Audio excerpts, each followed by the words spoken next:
2023 में प्यू research group द्वारा किए गए एक सर्वे के अकॉर्डिंग 85% इंडियंस चाहते हैं उनके देश में डिक्टेटरशिप हो, एक अथॉरिटेरियन गवर्नमेंट। 85%। ये आंकड़ा सभी कंट्रीज के कंपैरिजन में इंडिया में हाईएस्ट पाया गया है। कौन है ये लोग? जरूर ये लोग व्हाट्सएप यूनिवर्सिटी वाले ही होंगे। क्या आप भी इनमें से एक हैं? क्या आपको भी ट्रैफिक जैम में फंसे हुए या टूटी हुई सड़कों को देखकर या फिर पब्लिक प्लेसेस में कचरा या पोल्यूशन देखकर या हम इंडियंस का पुअर सिविक सेंस देखकर ये ख्याल आता है कि इंडिया को एक डिक्टेटर की ज़रूरत है? अगर आपको भी लगता है इन प्रॉब्लम्स का कारण डेमोक्रेसी है तो ये वीडियो आपके लिए है। हेलो फ्रेंड्स, मेरा नाम है वैभव चौहान और आज के इस वीडियो में हम देखेंगे कि क्या फैक्टर्स हैं जो डिसाइड करते हैं कि कोई नेशन डेवलप करेगा या नहीं, and at large why Nations fail.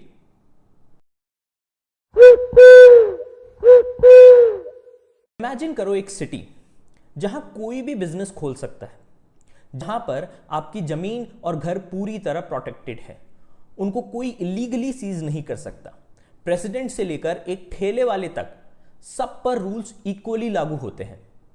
Free और फेयर इलेक्शंस होते हैं, जहां पर 100% लिटरेसी रेट है और ऑलमोस्ट सभी अडल्ट्स हाई स्कूल ग्रेजुएट्स हैं। Average house hold income $30,000 per year है। लाइफ एक्सपेक्टेंसी 70 ईयर्स है और क्राइम रेट काफी लो है। अब दूसरी तरफ इमेजिन करो एक ऐसी सिटी जहां किसी आम आदमी के लिए बिजनेस खोलना काफी मुश्किल है। कुछ वेल कनेक्टेड लोग सारे लोन्स, लाइसेंसेस और पुलिस को कंट्रोल करके रखते हैं। पुराने बिजनेसेस को बचाने के लिए किसी भी प्रकार के इनोवेशन को रोका जाता है। इलेक्शन में धांधलेबाजी होती है। रूल ऑफ लॉ एग्जिस्ट ही नहीं करता। स्कूल ग्रेजुएशन रेट काफी लो है।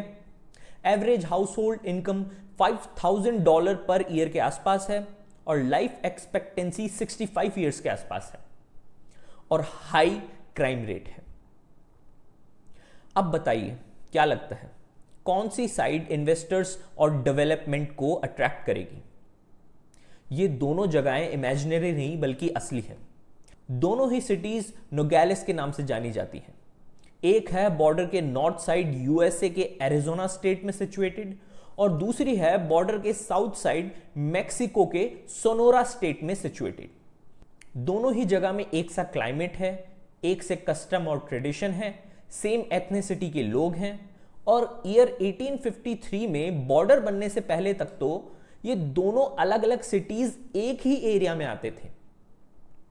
अब इन दोनों जगह पर culture, tradition, geography, environment, ethnicity सब कुछ सेम होते हुए भी डेवलपमेंट में इतना अंतर है। तो आखिर ऐसी क्या चीज है जिस कारण से ये डेवलपमेंट क्रिएट हुआ? आंसर है इंस्टीट्यूशंस। एक तरफ यूएसए में है इंक्लूसिव इंस्टीट्यूशंस और दूसरी तरफ मैक्सिको में है एक्सट्रैक्टिव इंस्टीट्यूशंस।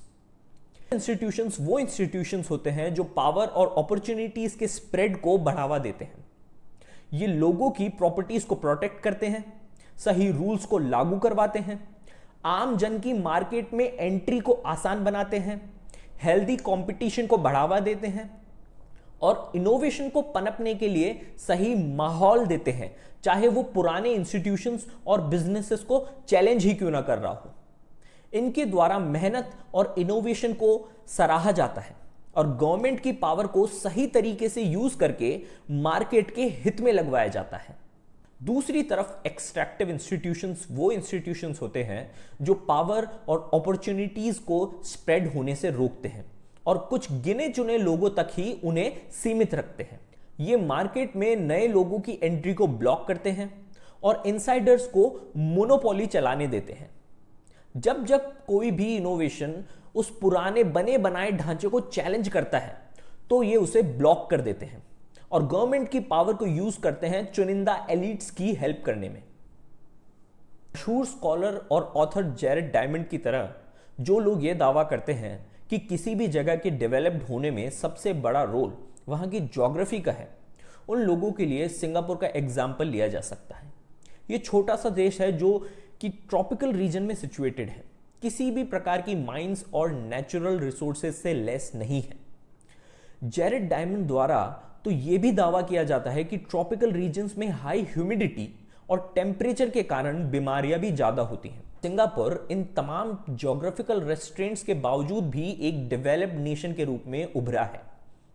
इसके अलावा अगर आपको लगता है कि डेवलपमेंट में सबसे बड़ा रोल है कल्चर और ट्रेडिशन का, अगर आपको लगता है कि कुछ कल्चर ही ऐसे होते हैं जहां के लोग ज़्यादा मेहनती होते हैं, उनमें सिविक सेंस ज़्यादा है, इसलिए वो लोग ज़्यादा डेवलप्ड हैं, तो ऐसे में हम नॉर्थ और साउथ कोरिया का एग्जाम्पल ले सकते हैं। भाषा, पहनावा, खान पान से लेकर मान्यताओं तक सब कुछ सेम है। फिर भी आज दोनों कंट्रीज में डेवलपमेंट के पैमाने पर जमीन आसमान का अंतर है। एक तरफ साउथ कोरिया में जहां जीडीपी पर कैपिटा $50,000 तक है, वहां नॉर्थ कोरिया में यह सिर्फ $1,500 है। साउथ में जहां 100% लोगों तक इलेक्ट्रिसिटी पहुंचती है, वहां नॉर्थ में इलेक्ट्रिसिटी की एक्सेसिबिलिटी सिर्फ 55% लोगों के पास है। साउथ में जहां 1 लाख बच्चों के जन्म पर 8 माहों की डिलीवरी के दौरान जान जाती है, वहीं नॉर्थ में यह मैटरनल मोर्टेलिटी रेट 8 की जगह 107 है। कल्चरली इतना सेम होते हुए भी इतना बड़ा अंतर। इसके आगे चलें तो अगर आपको लगता है कि कुछ जगह ही ऐसी है जहां के लीडर पढ़े लिखे हैं, जहां के लीडर ज्यादा जागरूक हैं, जहां के लीडर्स को ज्यादा आता है डेवलपमेंट से रिलेटेड, और कुछ दूसरी जगह ऐसी है जहां के लीडर को किसी ने सही राह नहीं दिखाई, किसी ने सही तरीका नहीं बताया कि डेवलपमेंट करना कैसे है, इसलिए वो सही पॉलिसीज नहीं बना पाए डेवलपमेंट से रिलेटेड, तो ऐसे में हम इंडिया और पाकिस्तान का एग्जाम्पल ले सकते हैं। 1947 से ही बंटवारे के बाद जहां इंडिया ने 5 ईयर पॉलिसीज लागू करी, IITs, IIMs जैसे इंस्टीट्यूशंस बनाए, ग्रीन रिवॉल्यूशन को बढ़ावा दिया और ऐसे सभी काम करवाए जो कि इकोनॉमिकली इंडिया को सेल्फ सस्टेनेबल बनाए, वहीं पाकिस्तान ने शुरुआत से ही अपनी मिलिट्री शक्ति बढ़ाने पर ध्यान दिया।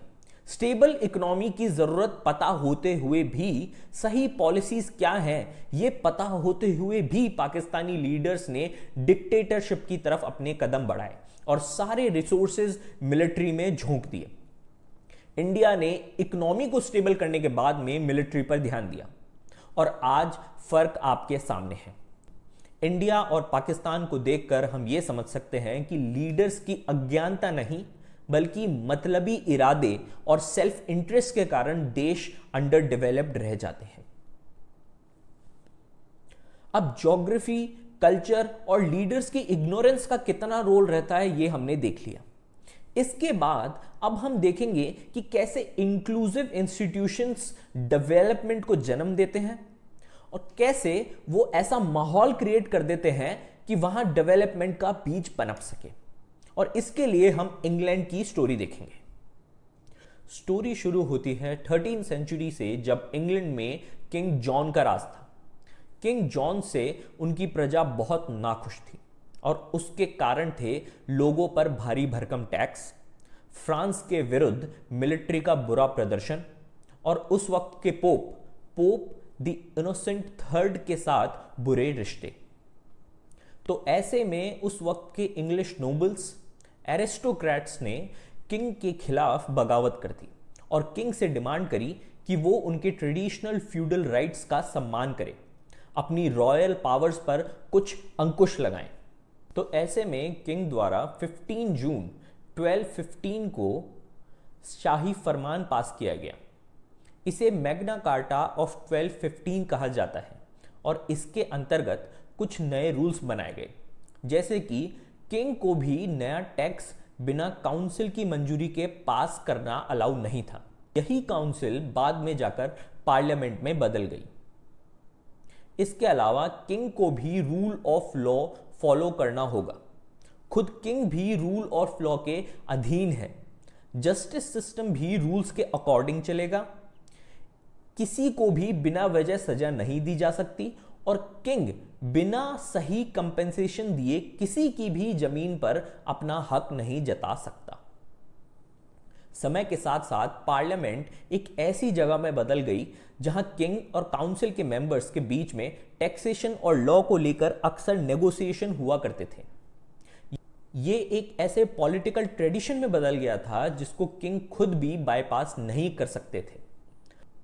यहां पर डेमोक्रेसी का बीज बो दिया गया था, जबकि फ्रांस और स्पेन की भूमि अब तक बंजर थी। वहां पर किंग के पास ही पूरी पावर थी और पार्लियामेंट जैसा कुछ भी नहीं था। इसके आगे चलते हैं 16वीं सेंचुरी में, जहां इंग्लैंड में खूब सारे कॉमर्शियल बदलाव आने लगे। समुद्र के जरिए दूसरे राज्यों से व्यापार, जॉइंट स्टॉक वेंचर और अटलांटिक ओशन के जरिए ट्रेड की नई अपॉर्चुनिटीज सामने आने लगी। इसी दौरान स्पेन के किंग फिलिप II और इंग्लैंड की क्वीन एलिजाबेथ I के बीच ट्रेड और कॉलोनीज के ऊपर कंट्रोल को लेकर पॉलिटिकल, और कैथोलिक स्पेन और प्रोटेस्टेंट इंग्लैंड को लेकर रिलीजियस राइवलरी चल रही थी। ये आगे जाकर फुल फ्लेज नेवल वॉर में बदल जाता है, जिसमें 1588 में जाकर पूरे स्पेनिश जहाजी बेड़े को हार का सामना करना पड़ता है। इस जीत के कारण पूरी अटलांटिक ओशियन की ट्रेड इंग्लैंड के व्यापारियों के लिए खुल गई थी और उन्होंने अमेरिका और एशिया में व्यापार शुरू करके अपने पैर जमा लिए थे। इस अटलांटिक इकोनॉमी के खुल जाने से व्यापारियों की एक नई क्लास का जन्म हुआ। इस नई क्लास का इंटरेस्ट ट्रेड, प्रॉपर्टी राइट्स और रॉयल इंटरफेरेंस को कम से कम रखने में था। इसके बाद 17वीं सेंचुरी में मोनार्की का एक नया रूप सामने आने लगा, जिसमें किंग जेम्स और किंग चार्ल्स ने मोनोपोलीज और एक्स्ट्रा पार्लियामेंट्री टैक्सेशन, मतलब पार्लियामेंट को बाईपास करते हुए टैक्स की मदद से खुद को फाइनेंस करना शुरू किया। 1628 में किंग चार्ल्स की पार्लियामेंट के साथ पिटिशन ऑफ राइट्स को लेकर झड़प तक हो जाती है, जिसके चलते वो पार्लियामेंट को अगले 11 साल तक डिसॉल्व कर देते हैं। इस 11 साल के दौर को पर्सनल रूल का नाम दिया गया। इस दौरान किंग ने अपने चहीते लोगों को नमक, कोयले और ट्रांसपोर्ट जैसे एसेंशियल ट्रेड पर मोनोपोलीज दे दी, जिससे व्यापारी वर्ग काफी नाराज हो गए। इससे यह पता चला कि किंग द्वारा पार्लियामेंट की ऑपोजिशन का मेन कारण पॉलिटिकल नहीं बल्कि इकोनॉमिक था। वो ओपन मार्केट के बजाय मार्केट की एक्सेस को अपने कुछ खास लोगों तक सीमित रखना चाहते थे, ताकि उनके जरिए वो खुद पैसे कमा सकें। और इन घटनाओं ने आगे जाके 1642 से 1651 तक चलने वाली इंग्लिश सिविल वॉर को जन्म दिया। इसमें रॉयलिस्ट फोर्सेस द कैवलियर, जो कि किंग चार्ल्स के साथ खड़ी थी, का सामना था parliamentary forces the round heads से, जो कि व्यापारी वर्ग और काउंसिल मेंबर्स के साथ थी। 1649 में जाकर पार्लियामेंट्री फोर्सेस की जीत हुई और किंग चार्ल्स को एग्जीक्यूट कर दिया गया और इसी के साथ मोनार्की को अबॉलिश कर दिया गया। यहां से ओलिवर क्रॉमवेल इमर्ज होकर आते हैं as a Lord Protector. Cromwell ने मोनार्की को भले ही अबॉलिश कर दिया था, लेकिन इनका भी रूल काफी अथॉरिटेरियन था। इससे यह समझ आता है कि सिर्फ किंग बदलने से ही इंस्टीट्यूशंस अपने आप इंक्लूसिव या समावेशी और प्रो पीपल नहीं बन जाते। क्रॉमवेल की मृत्यु के बाद कुछ समय तक पॉलिटिकल इंस्टेबिलिटी रही, जिसके चलते किंग चार्ल्स II को 1660 में राजगद्दी पर रिस्टोर करना पड़ा और मोनार्की फिर से आ गई। आगे जाके इंग्लैंड का राजा बनता है किंग जेम्स II। इसका राजकाल कई कारणों से काफी विवादित रहता है। सबसे पहले तो इंग्लैंड की मेजॉरिटी जनता प्रोटेस्टेंट थी और यह खुद कैथोलिक था। उसके अलावा इसने बिना पार्लियामेंट की मंजूरी के लॉज पास किए और स्टैंडिंग आर्मी मेंटेन करना शुरू कर दिया। इस सब से परेशान होकर विग पॉलिटिशियंस, व्यापारी वर्ग, प्रोटेस्टेंट जनता और अटलांटिक ओशियन के ट्रेडर्स ने मिलकर किंग जेम्स II को अपोज किया और इसने जन्म दिया द ग्लोरियस रिवॉल्यूशन ऑफ 1688 को। इसमें पार्लियामेंट ने किंग जेम्स II की बेटी मैरी और दामाद विलियम ऑफ ऑरेंज को गद्दी पर बैठा दिया। विलियम ने जेम्स की आर्मी को हरा दिया, जिसके बाद जेम्स अपनी जान बचाकर फ्रांस भाग गया। आगे फरवरी 1689 में बिल ऑफ राइट्स इशू किया गया, जिसके अनुसार बिना पार्लियामेंट की मंजूरी के कोई भी एग्जिस्टिंग लॉ सस्पेंड नहीं किया जा सकता, कोई नया टैक्स नहीं लगाया जा सकता, पीस टाइम के दौरान स्टैंडिंग आर्मी नहीं रखी जा सकती, और फ्री और फेयर इलेक्शन करवाने होंगे और रेगुलरली पार्लियामेंट्री मीटिंग्स होंगी। इस बिल ऑफ राइट्स के कारण इंस्टेंटली पावर मोनार्की से पार्लियामेंट के हाथों में चली गई, जिसके साथ साथ पार्लियामेंट द्वारा कुछ इमीडिएट रिफॉर्म्स करवाए गए। सबसे पहले तो पार्लियामेंट ने मोनोपोलीज को खत्म कर दिया, सबके लिए लेवल प्लेइंग फील्ड बना दिया बिजनेसेस में। अब कोई भी किसी भी प्रकार का बिजनेस कर सकता था बिना किसी रोक टोक के। कुछ टैक्स रिफॉर्म्स करवाए गए, जैसे कि हर्थ टैक्स को हटा दिया गया, जिसमें किसी भी जमीन पर टैक्स वहां कितनी फायर प्लेसेस हैं उनके आधार पर लगाया जाता था। इसको हटाकर टैक्स को लैंड बेस्ड कर दिया गया, और इससे मैन्युफैक्चरिंग यूनिट्स पर कम टैक्स लगने लगा, जिससे उनकी ग्रोथ हुई। इसके अलावा नए लैंड राइट्स लाए गए, टाइटल क्लैरिफाई किए गए और आउटडेटेड टेन्योर्स को हटा दिया गया। इन सब से लैंड इंप्रूव हुई और ज्यादा इन्वेस्टमेंट आने लगा। लोगों को अब भरोसा होने लगा कि अगर वो लॉन्ग टर्म इन्वेस्टमेंट करेंगे तो उनका पैसा डूबेगा नहीं। आगे चल के ईयर 1694 में बैंक ऑफ इंग्लैंड का गठन किया गया, जिससे गवर्नमेंट लोन लेती थी और पब्लिक पर इन्वेस्ट करती थी। इनसे गवर्नमेंट बॉन्ड्स के लिए एक सिक्योर मार्केट क्रिएट कर दिया, जिसके कारण पूरे स्टेट में एक फिस्कल स्टेबिलिटी आई और प्राइवेट इन्वेस्टर्स के एसेट्स को भी सेफ कर दिया गया। लोगों को भी अब क्रेडिट ज्यादा अवेलेबल होने लगा और टोटल क्रेडिट में से 70% क्रेडिट व्यापारियों द्वारा लिया जाता था, ना कि एरिस्टोक्रेट्स। बढ़ते हुए व्यापार को स्टेबल रखने के लिए सही गवर्नेंस चाहिए थी, जिसके लिए जरूरत थी और गवर्नमेंट एम्प्लॉयज की। ईयर 1690 में जहां सिर्फ 1211 एक्साइज ऑफिसर्स हुआ करते थे, वहीं 1780 तक जाते जाते 4800 एक्साइज ऑफिसर्स तक हो गए थे पूरे इंग्लैंड में। इसी बीच स्टेट का एक्सपेंडिचर, मतलब गवर्नमेंट द्वारा लोगों पर किया जाने वाला खर्च, वहां की नेशनल इनकम के 10% तक जा पहुंचा। दुनिया में और कहीं भी नहीं होता था। अब इन सब चेंजेस ने एक ऐसा माहौल बना दिया था जहां इंडस्ट्रियल रिवॉल्यूशन हो सकता था। रूल ऑफ लॉ का होना, इन्वेस्टर्स का पैसा सुरक्षित रहना, लैंड और प्रॉपर्टी राइट्स का होना, और साथ ही साथ इनोवेशन को पेटेंट मिलना, ताकि उसके इन्वेंटर को उसके उचित दाम मिल सके। यही सब चाहिए था इंडस्ट्रियल रिवॉल्यूशन के लिए। जैसे कि 1775 में जेम्स वॉट को उनके स्टीम इंजन के लिए और रिचर्ड ऑकराइट को स्पिनिंग व्हील के लिए 25 साल का पेटेंट मिला, जिससे वो अपने इन्वेंशन को कैपिटलाइज कर सके। इन secured property rights, finance, open markets और रिस्पॉन्सिबल पार्लियामेंट के कॉम्बिनेशन से लंबे समय तक टेक्नोलॉजिकल और इंडस्ट्रियल ग्रोथ को सस्टेन किया गया। अब जैसा कि हम देख रहे हैं, यह सब रातों रात नहीं हुआ। Rome was not built in a day. Glorious Revolution ने इंग्लैंड को पलक झपकते ही अमीर नहीं बना दिया, बल्कि उसने इंस्टीट्यूशंस को इस तरीके से रीअलाइन किया कि वो स्टेबिलिटी और इन्वेस्टमेंट को अट्रैक्ट करने लगे। और इन सब चेंजेस का कंपाउंडिंग इफेक्ट जो शुरू हुआ था 1215 के मैग्ना कार्टा से, हम अभी तक देख रहे हैं।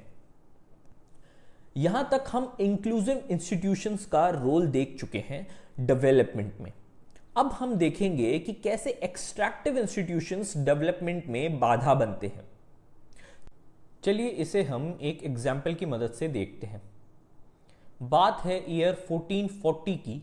जर्मन सिटीजन जोहानेस ग्यूटेनबर्ग ने प्रिंटिंग प्रेस का इन्वेंशन किया, जिससे पूरे वेस्टर्न यूरोप में बुक्स का प्रोडक्शन तेजी से बढ़ने लगा। लिटरेचर, साइंटिफिक रिसर्च पेपर्स और पॉलिटिकल पैम्पलेट्स हर जगह अवेलेबल होने लगे। ठीक इसी टाइम ऑटोमन एम्पायर अपने पीक पर था और पूरे south east Europe, western Asia और नॉर्थ अफ्रीका में फैला हुआ था। यहाँ के सुल्तान बयाजिद सेकंड ने प्रिंटिंग प्रेस पूरे एम्पायर में बैन कर दी, क्योंकि उन्हें डर था कि अगर प्रिंटिंग प्रेस के कारण पूरे यूरोप की तरह यहाँ भी बुक्स की संख्या बढ़ गई तो लोगों में पॉलिटिकल लिटरेसी आ जाएगी, वो अपने राइट्स को लेकर जागरूक हो जाएंगे। ऐसे में सुल्तान के राज को खतरा हो सकता है। इसके अलावा अगर रिलीजियस बुक्स भी प्रिंट होने लगी तो ऐसे में कायस्तों की नौकरी खतरे में चली जाएगी और रिलीजियस नॉलेज के ऊपर जो उलेमाओं की मोनोपोली है वो भी खत्म हो जाएगी। ये बैन अगले 300 साल तक कंटिन्यू रहता है और फिर फाइनली 1727 में सुल्तान अहमद III द्वारा पार्शियली हटाया जाता है। इस सब के कारण पूरा ऑटोमन एम्पायर मॉडर्न वर्ल्ड के अंदर काफी लो लेवल ऑफ लिटरेसी के साथ एंट्री लेता है और इसका असर आज तक पूरे मिडिल ईस्ट में टेररिज्म के रूप में हम देख रहे हैं। अब ये सब देखकर आपके मन में ये सवाल जरूर आएगा कि अगर एक्सट्रैक्टिव इंस्टीट्यूशंस के होने से डेवलपमेंट नहीं हो पाती तो फिर सोवियत यूनियन ने इतना डेवलपमेंट कैसे कर लिया था? वहां तो काफी ज्यादा अथॉरिटेरियन गवर्नमेंट थी स्टालिन के राज में, या फिर आज की तारीख में ही अगर देख लें तो चाइना इतना ग्रो कैसे कर रहा है? तो इन दोनों केसेस को भी हम अब बारीकी से देखेंगे। ईयर 1928 में जोसेफ स्टालिन ने 5 ईयर प्लान शुरू कर दिए, जिससे वो सोवियत यूनियन को एक गरीब एग्रीकल्चर कंट्री से उठाकर एक मॉडर्न इंडस्ट्रियल पावर में बदलना चाहता था।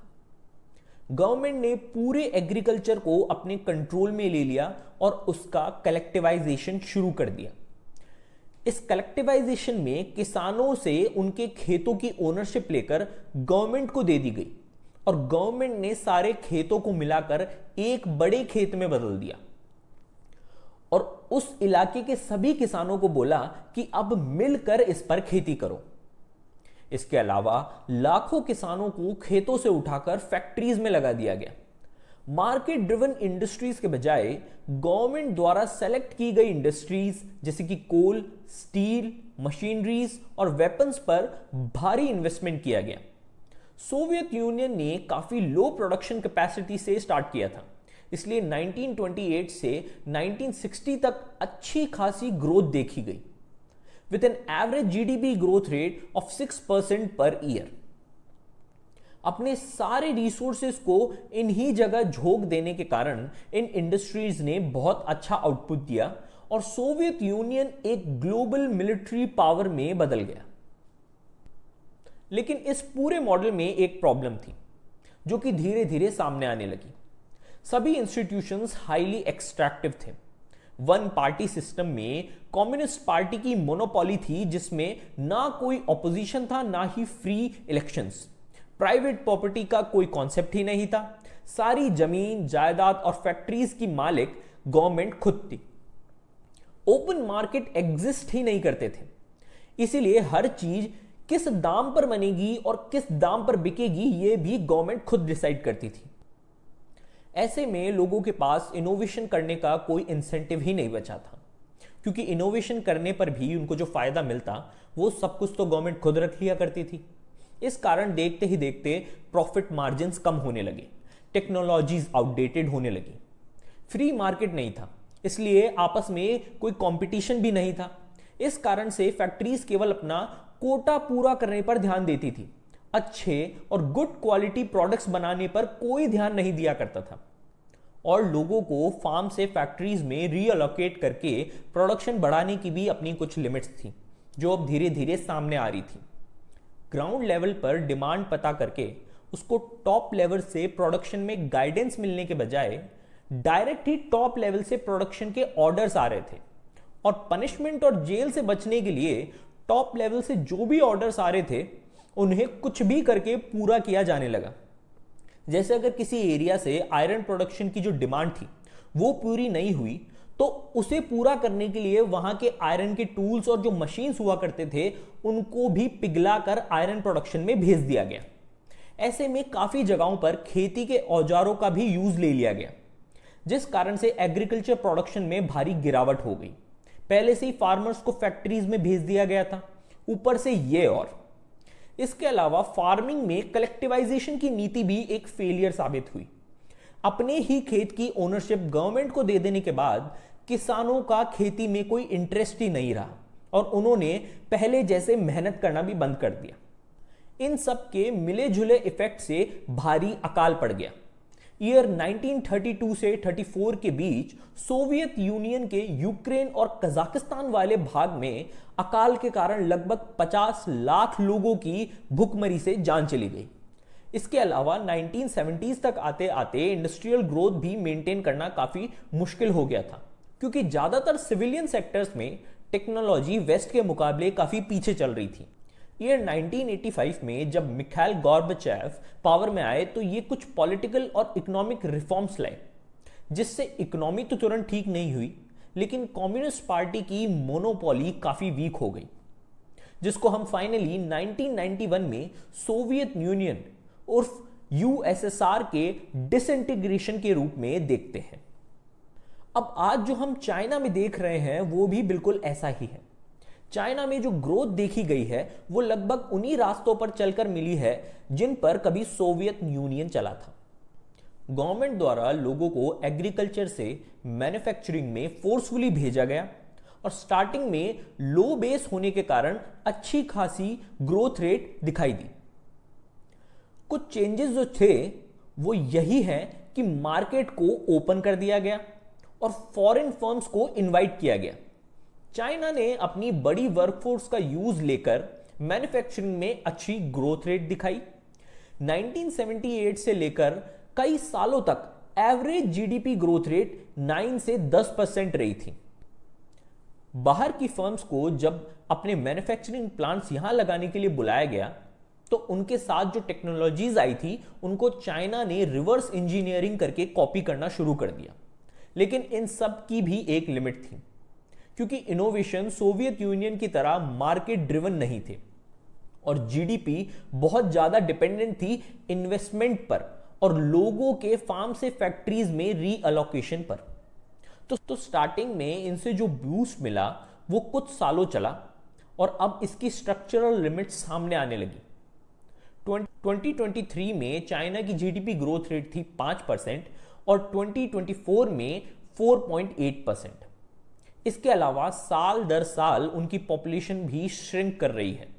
जैसे 2023 में ही उनकी पॉपुलेशन में 20 लाख की गिरावट देखी गई। इस घटती पॉपुलेशन के कारण चाइना का वर्कफोर्स भी छोटा होता जा रहा है।